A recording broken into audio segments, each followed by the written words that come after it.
With the explosion of social media converging with the ever-increasing hunger for mobile and digital technologies, retailers must reinvent how they serve today's consumers. IBM brings us a renowned expert on the subject, Erik Qualman, best-selling author of Socialnomics, How Social Media Transforms the Way We Live and Do Business. Erik has built his career on helping grow the digital capabilities of companies and organizations around the globe. Today, he brings his expertise and perspective to the world of retail.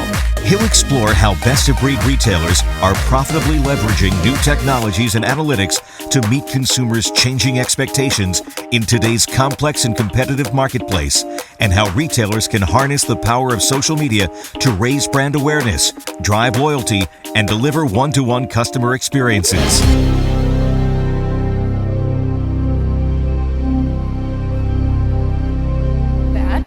I'd like to introduce our next speaker. He's a best-selling author, and he's going to talk to us about social, mobile, and digital, and how this is revolutionizing our industry. Please welcome my friend, Erik Qualman.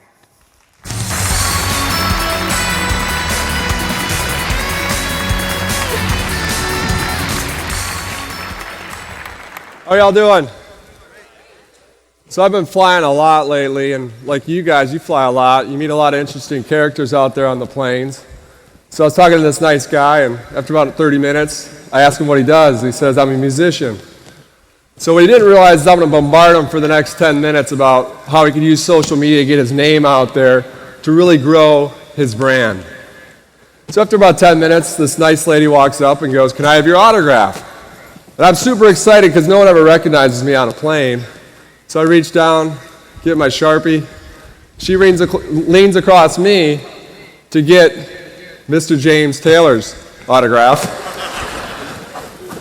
5-time Grammy award-winning James Taylor.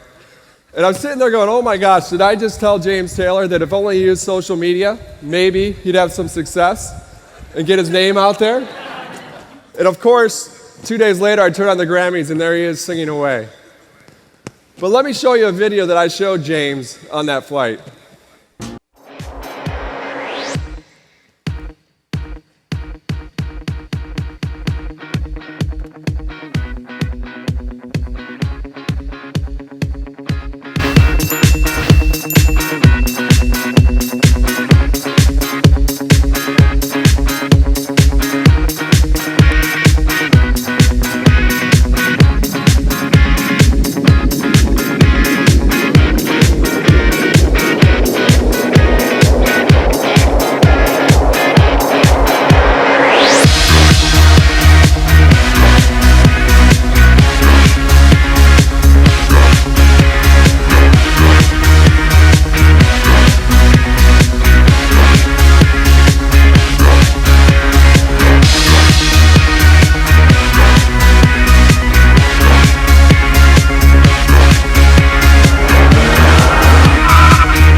All right, I'm going to stop that video right here because a lot of you guys have already seen that video. When I first produced that video 5 years ago, I didn't know I was going to have to update it every 2 months, so it's been a lot of work.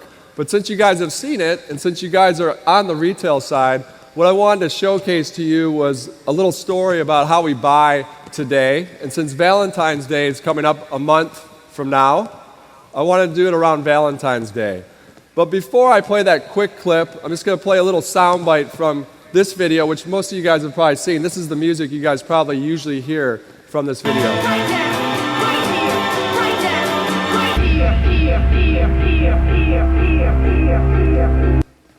All right, so let's look at how the consumer behaves today.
Now, hopefully no one forgets Valentine's Day this year.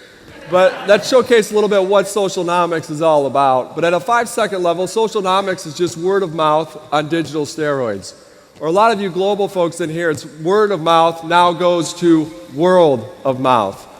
Just like we no longer look for the news is pushed to us. Products and services will soon be pushed to us through mobile and also social. They're not emerging, they're actually merging technologies, social and mobile. And so how far away are we from this world? So I used to tell a story that was, this is coming, this is what it looks like. I'd give a fictitious example. But now it's really here. 2 weeks ago, I walked into Apple because I needed to buy a case for my new phone.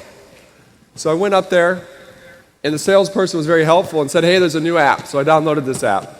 The app allowed me to scan that product in the Apple Store as an Apple app, and it came back with reviews around that product. Also, I pulled out my Amazon app and scanned it as well to see how many reviews were out there. There's 300 reviews on this product, and also gave me a price. Now, since the price is only $2 difference, it's $2 less on Amazon, and I wanted that case today, I actually wound up buying the case at Apple. But I was one of those showroomers. I had the power in my pocket.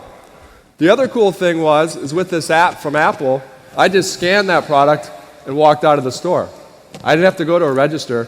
I didn't have to go to a person. I could have just walked in, scanned the product I wanted, and walked out of the store. So then I asked him, well, aren't you afraid that people are going to steal stuff and just walk out, and if you catch them, they say, oh, I thought I scanned this on my app. And he goes, we trust our customers. And that's what this world's going to be, is who do you trust? You want to buy from someone that you trust. So how do you build that trust? Or how far away are we from this socialnomic reality? Now, the one piece that's missing in that scenario that I just told you is that I saw 300 reviews, but I didn't know the people that had written those reviews. That's the game changer. So now, through different tools, I'm going to be able to see, oh, of your 229 friends on Facebook, 15 of them also purchased that case, and here's their ratings and reviews. So the average person on Facebook has 229 friends. If you have more than that, congratulations, you're very popular. But that's the power of socialnomics, and that's the one piece that's still missing. 90% of us trust what our peers say about a product and service. Only 14% of us trust what advertising says. So how close are we to this reality? In some sectors and verticals, it's moving very quickly, and it's kind of here. If you look at Yelp or at TripAdvisor through a tool called Facebook Connect, we can already see this. So on this screenshot, if you see this, where it says visiting Cabo San Lucas, Mexico, you can see that I can see down in the lower right that 40 of my friends have been to Cabo San Lucas. And if I drill down further, I can see, oh great, there's 3 of my buddies that also have 2 children, and they love this resort because it's very kid-friendly. Boom, I'm done, I'm booking at that resort. That's what it looks like. That's what the power is that's out there. So if you've heard that content is king, then culture is really checkmate. So how do we foster this culture? When we talk about culture, what does that mean? No matter what you sell, there's 2 things that are going to drive the success of your business. Getting the right people on the bus, getting the right people within your company. And we could talk about 3 days about how LinkedIn's changing that. But I'm going to talk about today is the second piece, word of mouth. That's the other thing that drives your business. What we just mentioned is that word of mouth is now on digital steroids. Historically, they're our best customers, word of mouth, no matter what you sell. So now we have this superpower that we can take advantage of. But how do we take advantage of that? How do we have that right culture? And think about your culture today when it comes to social media. I'm sure that if someone posted something negative about your company, that you'd have an all-hands meeting at 7 a.m. in the morning on a Saturday to figure out what you're going to do. But what about when your best customer says, we love this about what you're doing? Are you having that same emergency meeting at 7 a.m. Saturday to figure out how we do more of this? How do we leverage it? Most likely not. And so you need to understand, what are you rewarding internally to your company when it comes to mobile and also to social? So what are some of the tricks on how to have success? It's really about listen, interact, react, and then sell. And you're probably sitting there going, Erik, you've got those wrong. Selling's number 1. You know that. Selling's number 1. But we've all proven that doesn't work within social media. And it doesn't work because social media is less about technology and more about relationships. It's living, it's breathing, it's your customer. The way that would look in an offline world is if before this meeting started, if you saw 4 people having a great conversation, if you walked up to them and said, "Excuse me, can I interrupt you for a minute and tell you why I'm great for the next 5 minutes?" That wouldn't go over so well in the offline world, and it doesn't go over well in the digital world. So it's listen, interact, react, then sell. Most companies are doing listen and interact today. They're not doing the react piece. They're not adjusting real time. If they hear 90% of people don't like something about your product and service, are you changing that today? Conversely, if 90% of your best customers say, "We love this about your product and service," are you changing the way you do business today? The flip side, the consumer, we're all consumers. Think about the last time you bought something. What did you do? You listened. What can I expect from this product and service? Then you actually interacted with it. You used it. Then the third piece, you reacted. Was it good or was it a bad experience based on your expectation?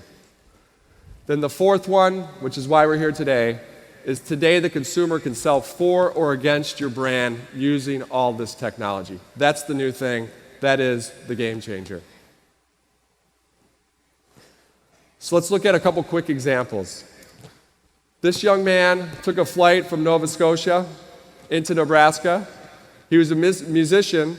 His name wasn't James Taylor, but he was a musician. And his guitar got damaged. And so for the next year, he tried to get that resolved. And finally, United said, "Just go away. We're not going to pay for your guitar." So this guy, Dave Carroll, decided to go on YouTube and write a song about his experience. So this is his song. This is his story.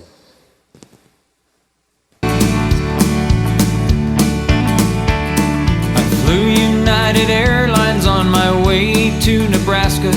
The plane departed Halifax, connecting in Chicago's O'Hare. While on the ground, a passenger said from the seat behind me, "My God, they're throwing guitars out there."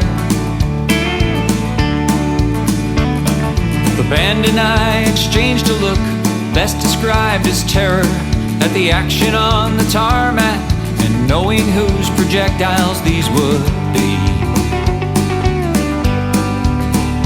So before I left Chicago, I alerted 3 employees who showed complete indifference towards me.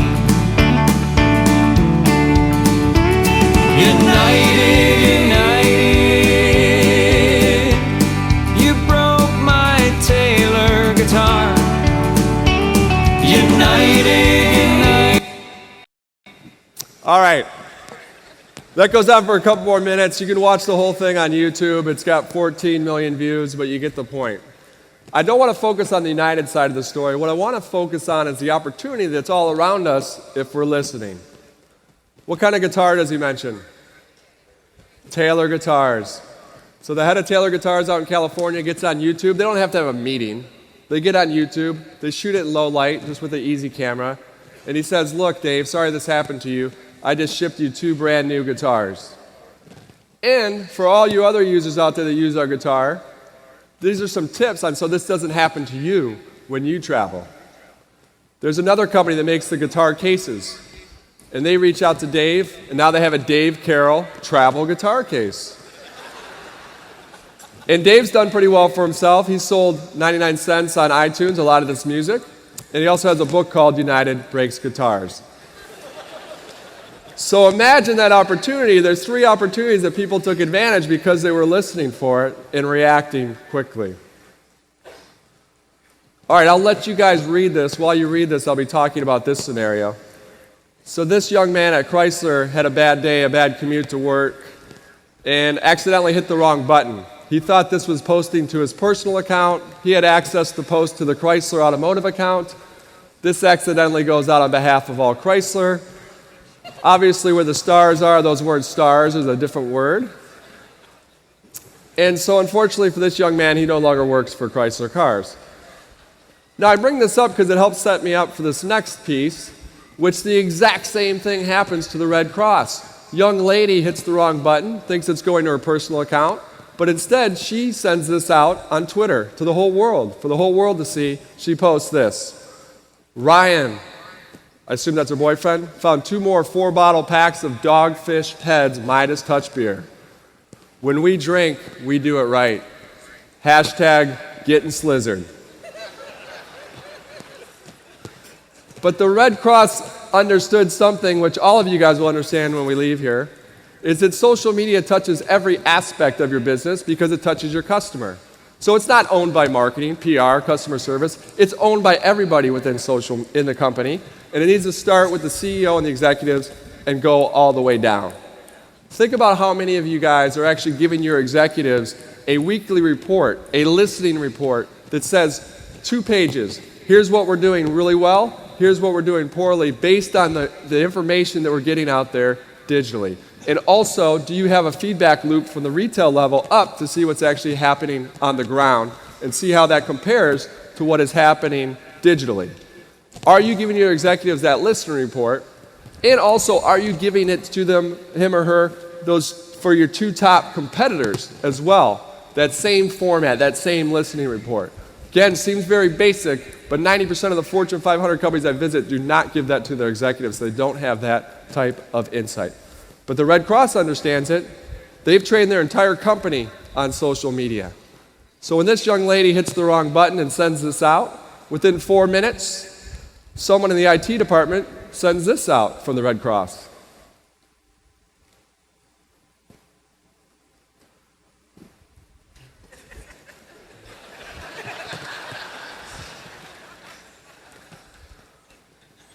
So now what happens in this scenario? Young lady's not fired. Actually, the donations go dramatically up. A lot of PR around this. The donations go up. Also, that beer company that was mentioned, they get in the act, and they say, hey, instead of drinking a pint of our beer this week, why don't you donate a pint of blood this week to the Red Cross? So this is how this all works. And what is it? It's showing how awesome you are through your flaws. So it's flawsome. It's really showing how awesome you are through your flaws. FedEx has found that if they resolve a customer issue, that customer is 3 times more likely to repeat than someone that never had an issue in the first place. So how do you take advantage of when something negative happens out there? This is what this is all about. All right, let's look at a retailer, Gary Vaynerchuk. He sells wine out of New Jersey, out of Springfield, New Jersey. He decides to take advantage of video. So he's going to teach people how to learn about wine via video. So I'm going to show you his first video.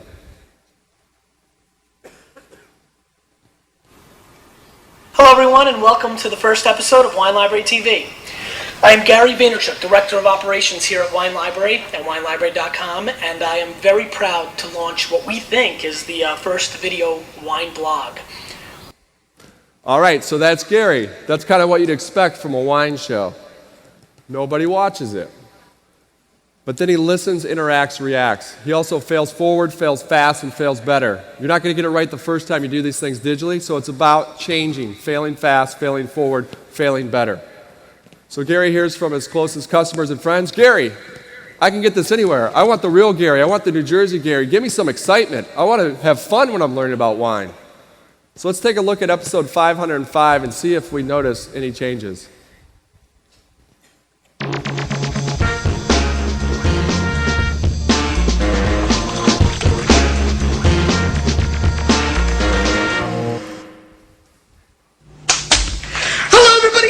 To Wine Library TV, I am your host, Gary Vaynerchuk.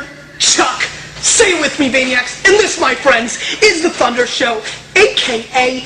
the internet's most passionate wine program. I'm at 20% Movedra, $20 US.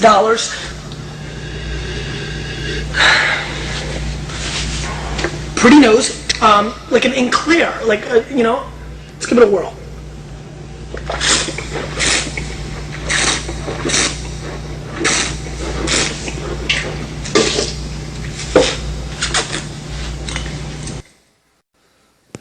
All right, big difference, big change. Not for everybody, but it is for his fan base. He goes from selling $4 million worth of wine a year to 2 years later selling $50 million worth of wine out of his retail outlet.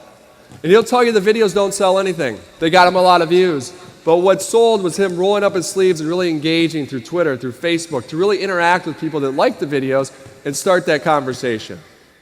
So instead of killing the videos, he decided to use them and use that second layer of selling. All right, IKEA, when they were launching a new store in Stockholm, they just put up a fan page of the name of the GM for that store, Gordon. And what they did is posted pictures of the product. And people on Facebook using the tool where you can tag people in photos, they said if you tag the actual product, the couch or the desk, then you can win that product. So all of a sudden there's all this viral activity around the store manager before the store even opens. If we look at Topshop, it's really about asking the question internally, what is the social play? There's always a social play no matter what you're doing. And you need to leverage stuff that you're already doing. So they already do a fashion show, and they already stream it live. But to take it to the next level, someone asks, what is that social play? If you look in the lower right-hand corner of this image, you'll see that there's a camera. There's a camera in the lower right of that image. And all you have to do is click that image and automatically posted that screenshot to Facebook. So they got 200 million unique views within a couple hours of this show that they didn't have in the previous years, just by asking, what is that social play? So be the person that asks that at every meeting that you're in. All right, this is for Wheat Thins. How many people buy crackers online? Nobody. Got to go to the store to buy those. So they could have said, this isn't for us, this digital stuff. We're sell crackers. But instead they go, let's go see if anyone's talking about crackers online in mobile. And all of a sudden they go out there, wow, a lot of people talk about crackers, and a lot of people talk about Wheat Thins. One lady posts on Twitter, I'm out of Wheat Thins. My life is officially over. We all wish we had her life. It sounds pretty easy, huh? But let's see what Wheat Thins decides to do about this problem that she's having. This one's hilarious. I'm out of Wheat Thins. My life is officially over. Kind of dramatic. Tabitha. Yes. Okay, do you recall tweeting, I'm out of Wheat Thins. My life is officially over. Yeah? We got a hold of that. We just want you to be sure that you're aware that we have plenty of Wheat Thins. And that's for you. That's just a gift. That is a lot of Wheat Thins. Oh my gosh. Everybody in the van, let's go. In the truck. You take care, all right? Come on, boys. Who's next?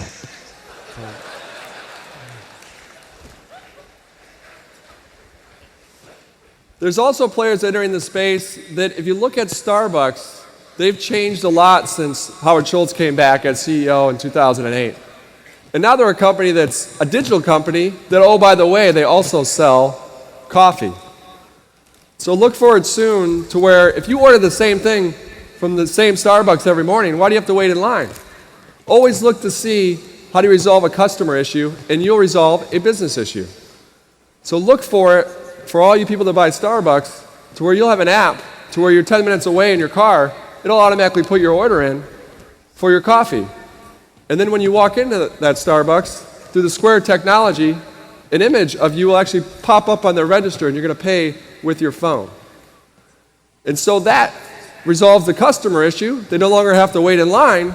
But oh, by the way, it resolves a business issue. That people aren't going to leave that line and not buy something.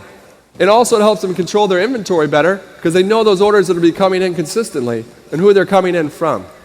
This is how quick the world is changing.